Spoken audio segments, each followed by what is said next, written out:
जी नमस्ते। मैं कृष्णा पुष्करना, स्वागत है आपके अपने YouTube channel victory of wisdom में। तो पिछले 3 वीडियो आपने देखे हुए हैं। मैंने उसमें बताया था आपको group D, high court group D का सिलेबस मैंने आपको बताया था। उसमें आपको बताया था क्या क्या सब्जेक्ट है। पहला है हिंदी, सेकंड है इंग्लिश और थर्ड है राजस्थान कल्चर। ये आपको पिछले वीडियो में मैंने बता दिया था। और कितने नंबर का पेपर होगा, 85 मार्क्स का पेपर होगा, ये मैंने पिछले वीडियो में बताया था। और 15 नंबर का इंटरव्यू होगा। इंटरव्यू तो क्या है, सीधा सिंपल इंटरव्यू होगा। तो इंटरव्यू की तैयारी हम बाद में करेंगे। पहले लिखित एग्जाम की तैयारी तो करें, लिखित तो क्लियर हो अपना, तो इंटरव्यू की तैयारी करें। अब सबसे मेन मोटो, सबसे बड़ी बात, 85 में से 40 क्वेश्चन, मात्र और मात्र 40 क्वेश्चन अकेली हिंदी के। तो सोच लो, हिंदी की तैयारी करेंगे तो 40 में से ज्यादा नहीं, 33 या 37 नंबर तो अपन ला सकते हैं। वैसे हिंदी अपने को पढ़नी चाहिए, क्योंकि हिंदी सब में काम आती है। आप रेट में देख लो, पटवारी में देख लो, हाईकोर्ट में देख लो, सब में, सब जगह हिंदी काम आती है। आरएस प्री में हिंदी आती है, सब में हिंदी काम आती है। आपको भी हिंदी आती है, मेरे को भी हिंदी आती है। पर हिंदी इतने डीपली तरीके से नहीं पढ़ते कि अपन कंपटीशन फाइट कर ले। अपन क्या करते हैं, हिंदी को वो सिलेबस कंप्लीट करते हैं ना, उस हिसाब से पढ़ लेते हैं। पर हिंदी को अगर गहन चिंतन और सही ढंग से पढ़े अपन, तो अपने 40 में से 35 या 37 मार्क्स तो कहीं नहीं जाते, अपने को वो आ ही जाते हैं। तो साथियों, मैं आपको हिंदी के लिए बताऊंगी कि हिंदी में क्या क्या टॉपिक है। तो फर्स्ट टॉपिक अपन देखते हैं। जैसे हिंदी की सबसे पहले बात करते हैं, तो फर्स्ट टॉपिक अपना रहेगा संज्ञा। कौन सा रहेगा? संज्ञा। संज्ञा अपन शुरू से पढ़ते आ रहे हैं। संज्ञा में अपन शुरू से याद करते आ रहे हैं। संज्ञा किसी व्यक्ति, वस्तु, स्थान या भाव के नाम को अपन क्या कहते हैं? संज्ञा। ये अपन शुरू से जब छोटे थे ना, 5वीं या 6वीं में पढ़ते थे, तब से रटी डेफिनेशन है। तो मैं संज्ञा के बारे में पढ़ाऊंगी। संज्ञा कितने प्रकार की होती है, कैसे उनमें अपन डिफरेंट कर पाते हैं, ये मैं अगले वीडियो में आपको बताऊंगी, जिसमें अपन सही से डिस्क्राइब करके पढ़ेंगे। सेकंड बात करते हैं अपन सर्वनाम, जो अपन शुरू से रटाई डेफिनेशन एक ही अपना। बताओ कि संज्ञा के स्थान पर प्रयुक्त होने वाले शब्द को क्या कहते हैं अपन? सर्वनाम। सर्वनाम के प्रकारों के बारे में ये अपन जब सर्वनाम पढ़ेंगे तब मैं आपको बताऊंगी। थर्ड बात करते हैं अपन विशेषण।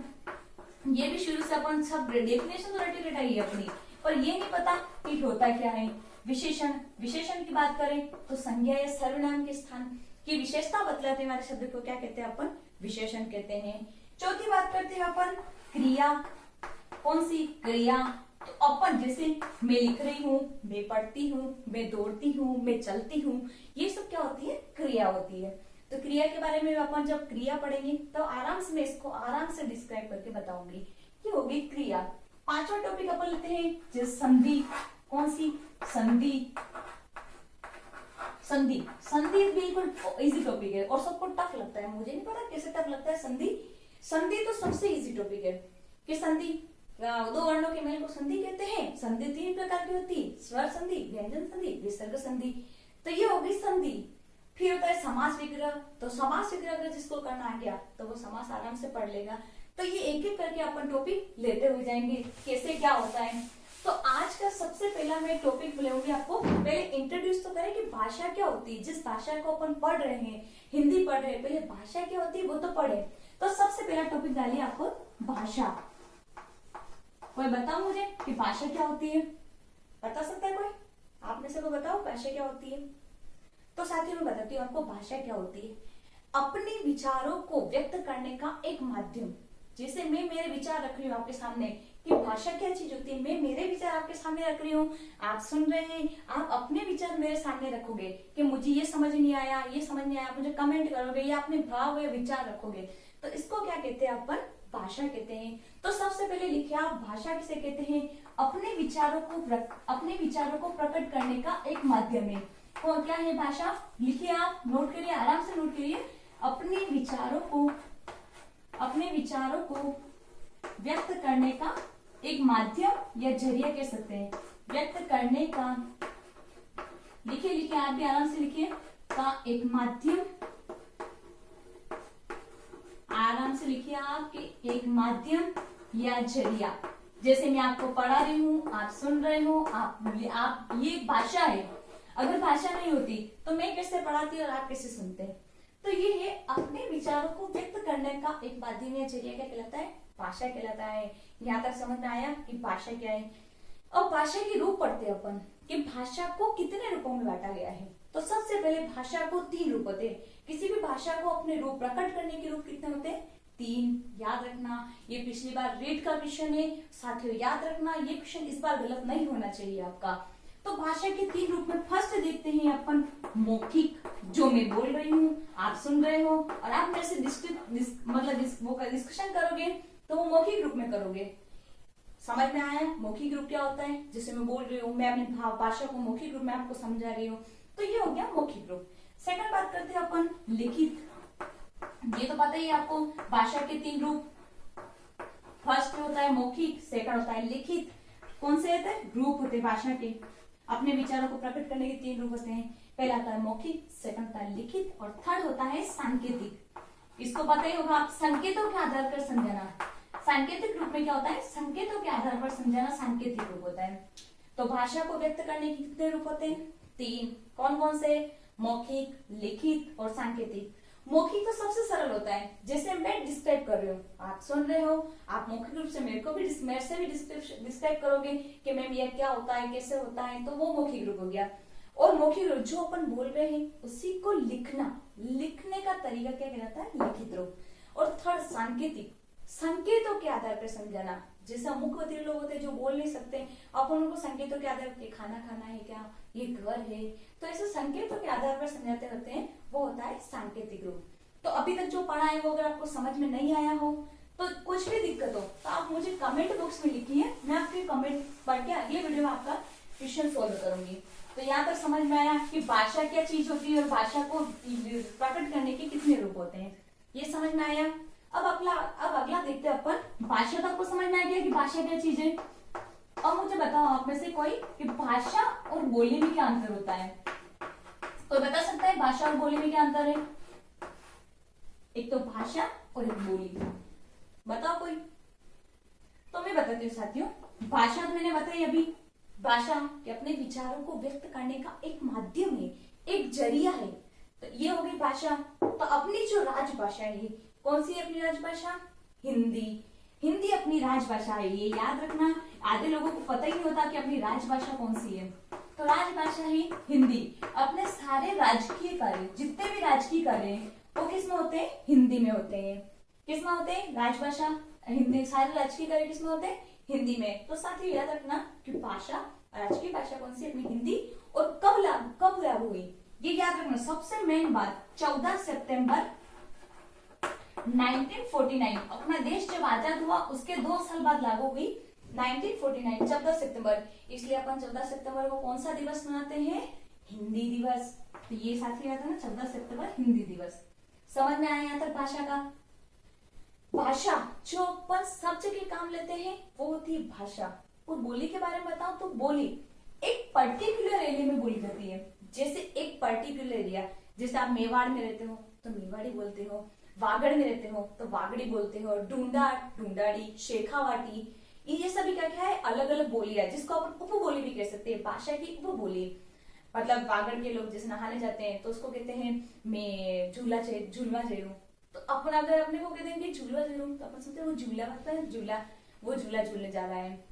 जैसे वागड़ में अपन जैसे पंखा चलाए कहते हैं तो वो कहते हैं पंखा खोल दो। तो अपने जैसे लोग होते हैं वो तो कहते थे पंखा खोल दो। तो ऐसे क्या है, सबकी अलग अलग भाषाएं होती है, अलग अलग भाषा होती है, अलग अलग बोलियां होती है।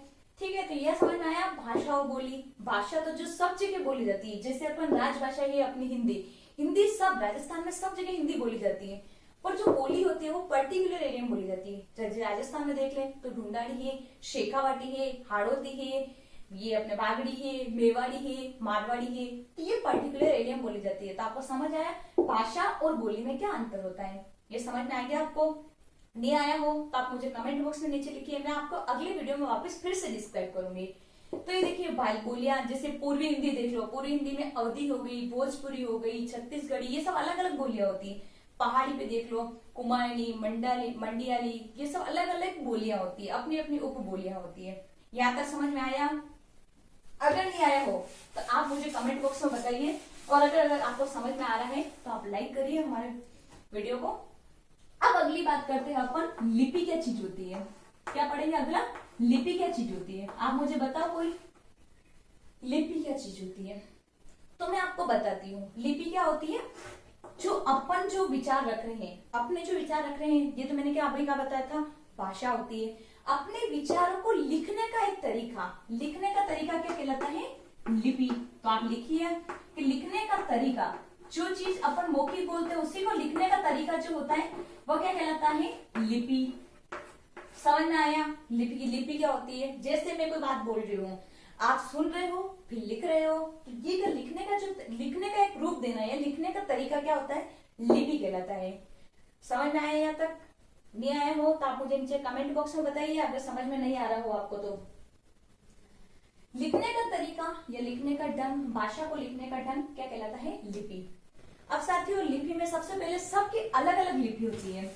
जैसे आपने नाम सुना होगा देवनागरी लिपि, सबको लिखने का अलग अलग तरीका होता है। जैसे 4 ऐसे भी लिखा जाता है, 4 ऐसे भी लिखा जाता है और 4 ऐसे भी लिखा जाता है। अलग अलग तरीके में अलग अलग लिखा जाता है। ठीक है साथियों, तो मैं बताती हूँ आपको कौन कौन सी सब्जेक्ट की कौन कौन सी लिपि है। फर्स्ट बात करते हैं अपन संस्कृत, जो अपनी सबसे मातृभाषा है। संस्कृत से ही सब भाषाओं की उत्पत्ति हुई है। फर्स्ट पढ़ते हैं संस्कृत। सेकंड होती है हिंदी, हिंदी सब्जेक्ट जो अभी पढ़ रहे हैं अपन, हिंदी। ये क्वेश्चन पूछते हैं हर बार कि इन सब, मतलब जैसे एक बार क्वेश्चन आया था, थर्ड है नेपाली। ये क्वेश्चन आया था कि नेपाली की लिपि कौन सी है, तो मैं आपको बता दूं अभी, नेपाली। फोर्थ है कोंकणी।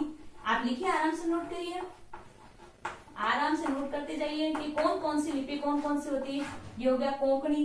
अब मैं साथियों इन चारों की एक ही लिपि होती है, ये ध्यान रखना।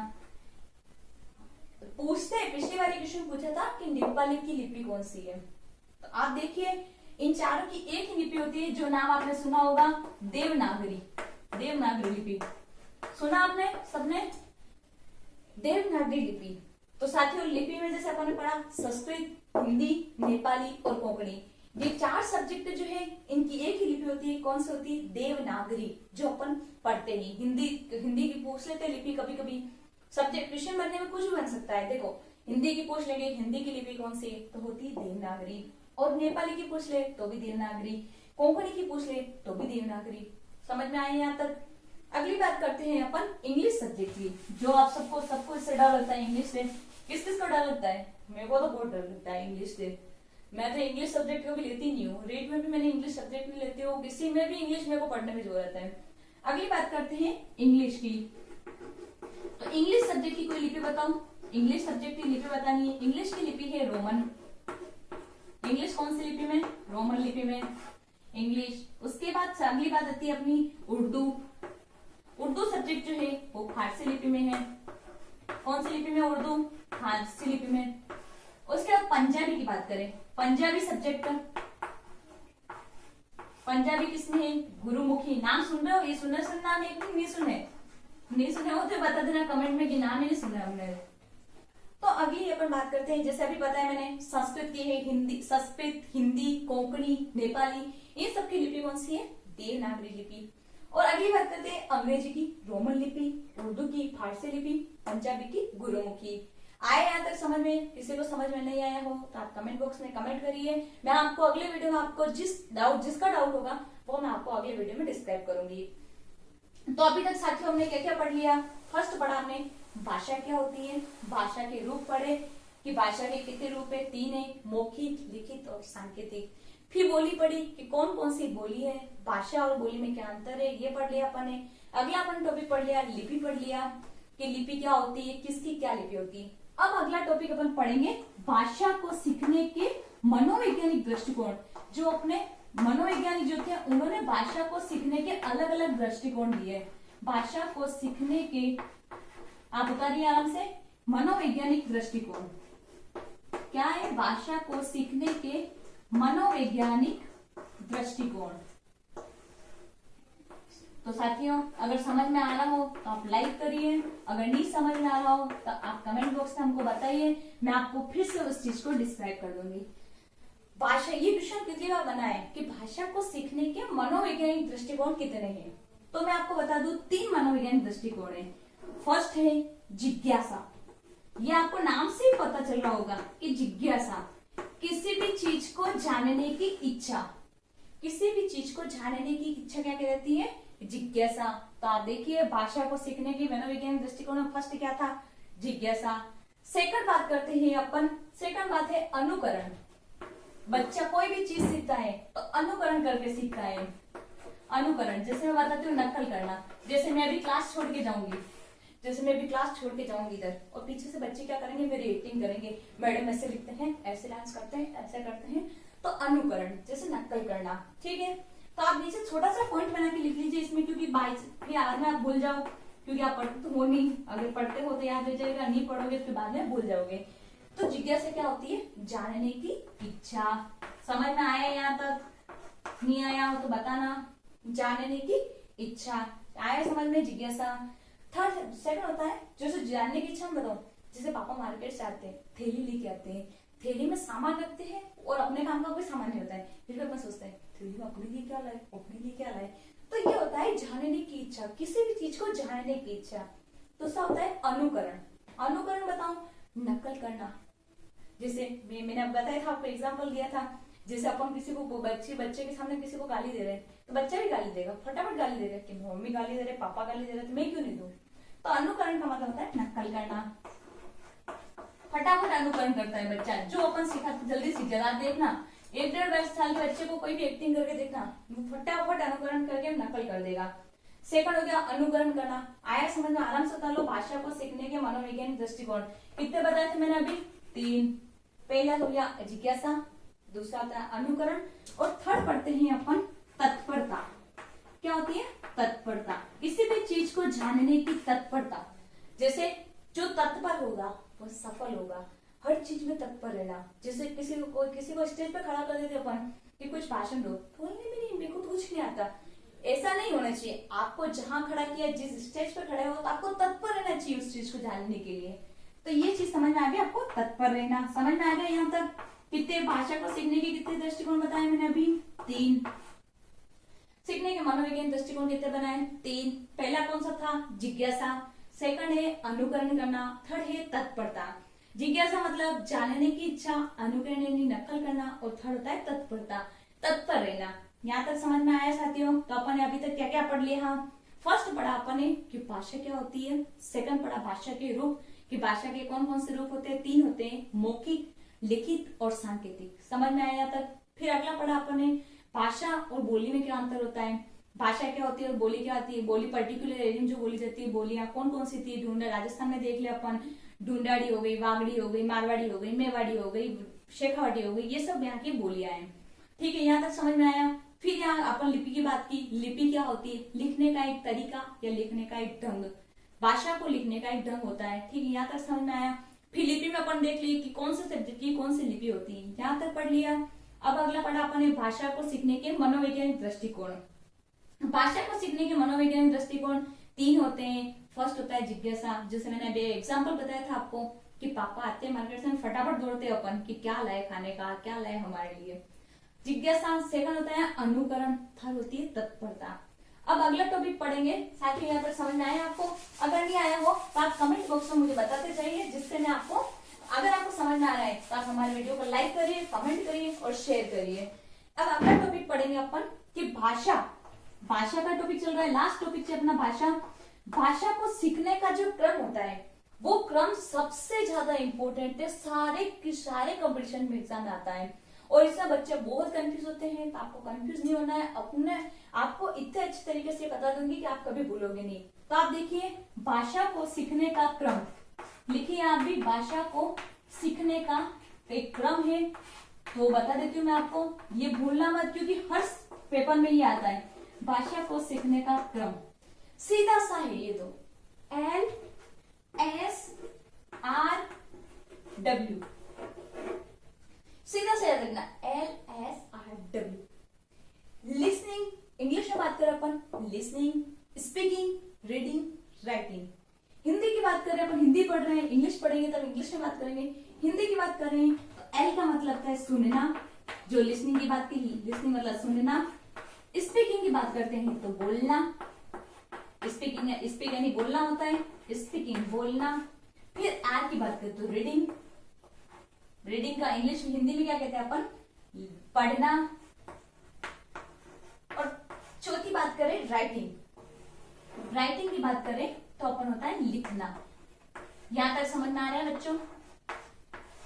अगर नहीं आ रहा हो तो आप बताना मुझे, लिखना थोड़ा डाउट हो जाएगा आपको कि यार ये क्या लिखा मैडम ने, ठीक है। अगर बच्चा सुनेगा तो बोलेगा, बोलेगा तो पढ़ेगा, पढ़ेगा तो लिखेगा। तो साथियों सबसे पहले बच्चे का सुनना जरूरी है। अगर सुनेगा तो वो फटाफट बोल लेगा, और बोलेगा तो पढ़ भी लेगा, और जब पढ़ना आ गया तो फिर लिख सकता है। तो ये सबसे अच्छा क्रम है LSRW। ये कितनी बार रीट में क्वेश्चन पूछा हुआ है और हर बार रीट का क्वेश्चन है, तो आप इसको याद रखना कि भाषा को सीखने का क्रम जो है वो है LSRW, सुनना, बोलना, पढ़ना और लिखना। अब इसमें क्या है कि बच्चे कंफ्यूज कहाँ होते हैं। एक इटली की मनोवैज्ञानिक थी, कौन थी, नाम बता सकते हो कोई? इटली की एक मनोवैज्ञानिक थी मारिया, आप उतार लिया, मैं इसको मिटा दूं। तो याद है बच्चों कि भाषा को सीखने का क्रम मैंने अभी बताया था, क्या था? LSRW। आए यहाँ तक समझ में? LSRW देखो, LSRW। और एक इटली की मनोवैज्ञानिक थी, कौन थी? Maria Montessori. नाम तो आपने सुना होगा, साइकोलॉजी में आते ही रहते हैं नाम, मारिया मोंटेसरी। एक मैडम थी मारिया मोंटेसरी। इन्होंने कहा कि जैसे अपन इससे पहले पढ़ा सुनना, तो इन्होंने भी कहा एल तो हो गई है, सुनना तो पहले हो गई है। फिर इन्होंने कहा स्पीकिंग, अपन ने कहा स्पीकिंग, भाषा सीखने के क्रम जो स्पीकिंग आता है, इन्होंने कहा बोलेगा, बच्चा बोलेगा। फिर इन्होंने कहा कि पहले लिखे, पढ़ेगा नहीं, पहले वो लिखेगा। इन्होंने थोड़ा सा उल्टा कर दिया इसको, क्या कर दिया? उल्टा। तो अपन पढ़ेंगे WR, हल्का सा उल्टा कर दिया इन्होंने, इस R को पीछे लेके चले गए और W को आगे ले आए। तो याद रखना, कभी भी इसको अगर कंफ्यूज करना हो तो आएगा मारिया मोंटेसरी के अनुसार भाषा सीखने का क्रम बताइए। तो याद हो गया। अगर भाषा सीखने का सिंपल सा क्रम पूछे तो होता है LSRW, और अगर मारिया मोंटेसरी के अनुसार पूछे तो होता है LSWR। इसमें राइटिंग पहले आता है, लिखना पहले आता है, फिर पढ़ना आता है। यहाँ तक अगर कोई डाउट हो तो आप मुझे कमेंट बॉक्स में कमेंट करिए, मैं आपके डाउट को क्लियर करती हूँ। यहाँ तक समझ में? ये हो गया अपना भाषा सीखने का क्रम कंप्लीट हुआ यहाँ तक। तो अभी तक अपन ने क्या क्या पढ़ लिया साथियों? पहला पढ़ा अपन ने भाषा क्या होती है, समझ में आया भाषा क्या होती है? अगर नहीं आया हो तो पूछो आप मुझसे।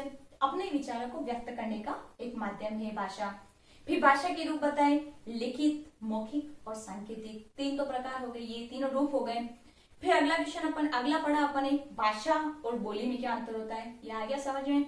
भाषा और बोली में अंतर, भाषा तो सब जगह बोली जाती है और बोली एक पर्टिकुलर एरिया में बोली जाती है। यहाँ तक आए समझ में? भाषा और बोली पढ़ा। उसके बाद लिपि क्या चीज होती है? लिखने का एक ढंग, भाषा जो बोलते हैं अपन उसी को लिखने का एक तरीका क्या होता है? लिपि। आया यहाँ तक समझ में? फिर लिपियां बता दी मैंने, कौन से सब्जेक्ट की कौन सी लिपि है, ये भी समझ में आ गया यहाँ तक।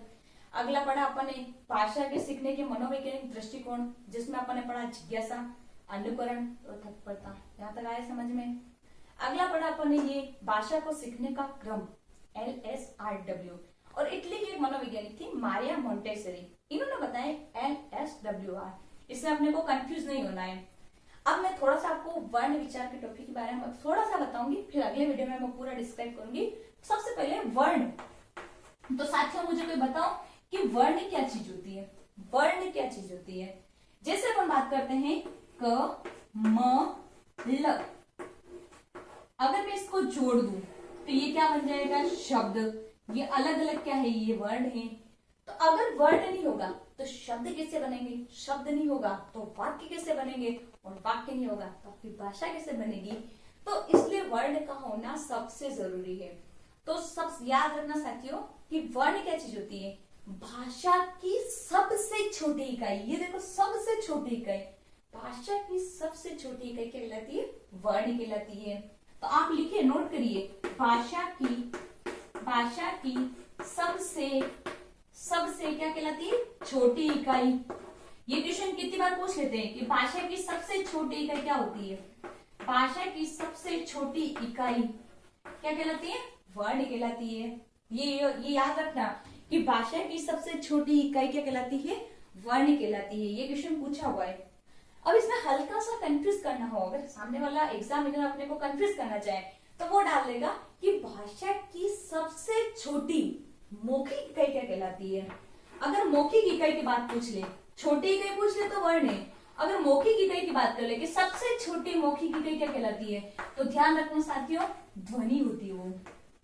ठीक है, तो ध्वनि, जैसे मौखिक की बात कर रहे हैं तो बोलने की बात हो रही है, तो आपको सिंपल सा दिमाग लगाना है, अगर बोलने की बात हो रही है तो ध्वनि होगी। यहाँ तक आया समझ में, नहीं आया हो तो मुझे कमेंट बॉक्स में कमेंट करिए।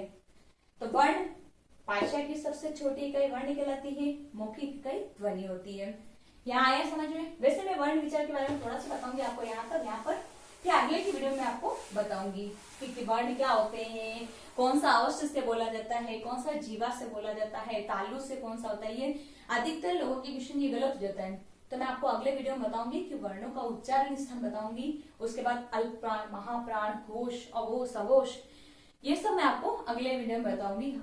आप बताऊंगी वर्णों के वर्ण कितने होते हैं। तो सिंपल सा, अगर अपने को क्वेश्चन आए कि साधारण या मूल वर्ण कितने होते हैं, हिंदी में साधारण, अगर क्वेश्चन आ जाए अपने पास हिंदी में साधारण या मूल वर्ण कितने होते हैं, तो आप बताना कितने होते हैं, कोई बताओ। साधारण या मूल वर्ण की बात पूछे तो होते हैं 44। कितने होते हैं? 44। उसमें से कितने होते हैं, स्वर कितने होते हैं, आपको पता ही होगा, स्वर होते हैं 11 और व्यंजन होते हैं 33। ये तो आपको शुरू से पता होगा कि स्वर कितने होते हैं, व्यंजन कितने होते हैं। अगर साधारण या मूल वर्ण की बात की जाए कि साधारण या मूल वर्ण कितने होते हैं, तो कितने होते हैं 44, 44, स्वर 11 होते हैं और व्यंजन कितने होते हैं 33। अगर आपको क्वेश्चन थोड़ा सा घुमाना चाहे कि हिंदी में कुल वर्णों की संख्या, अगर पूछ ले हिंदी में कुल वर्णों की संख्या, कुल वर्ण तो होते हैं 52। अब आपके मन में डाउट होगा कि अभी तो आपने 44 बताया ना, अभी 52 बता रहा, मैं आपको अगले वीडियो में बताऊंगी 52 कौन कौन से होते हैं। और एक और कंफ्यूज करने वाला सवाल, अगर मानक वर्णों की संख्या पूछ ले कि मानक वर्ण कितने होते हैं, मानक वर्ण, तो ये होते हैं मानक वर्ण 56। ये भी मैं आपको अगले वीडियो में बताऊंगी कौन कौन से मानक वर्ण हैं। तो आप उतार लीजिए, साधारण या मूल वर्ण पूछे तो कितने होते हैं 44, इसमें से स्वर होते हैं 11, व्यंजन होते हैं 33, कुल वर्ण होते हैं 52। अगर पूछ ले हिंदी में कुल वर्णों की संख्या कितनी होती है तो 52, और मानक वर्ण पूछ ले तो 56। यहाँ तक आए साथियों समझ में। तो अब मैं अगले वर्ण विचार के बारे में, अगले वर्णों के बारे में मैं आपको कल के वीडियो में, कल पढ़ेंगे इसके बारे में, कल की वीडियो में बताऊंगा आपको कि क्या होता है अल्प प्राण, महाप्राण क्या होता है, उच्चारण स्थान, सघोष, अघोष, इन सब के बारे में मैं कल बताऊंगी। अगर आपको ये वीडियो पसंद आया हो तो आप इसको लाइक, कमेंट, शेयर कीजिए, और अगर नहीं आया हो तो डिसलाइक कीजिए, और नीचे कमेंट बॉक्स में बताइए कि आपको वीडियो कैसा लगा। आप सभी का बहुत बहुत धन्यवाद। जय हिंद, जय भारत।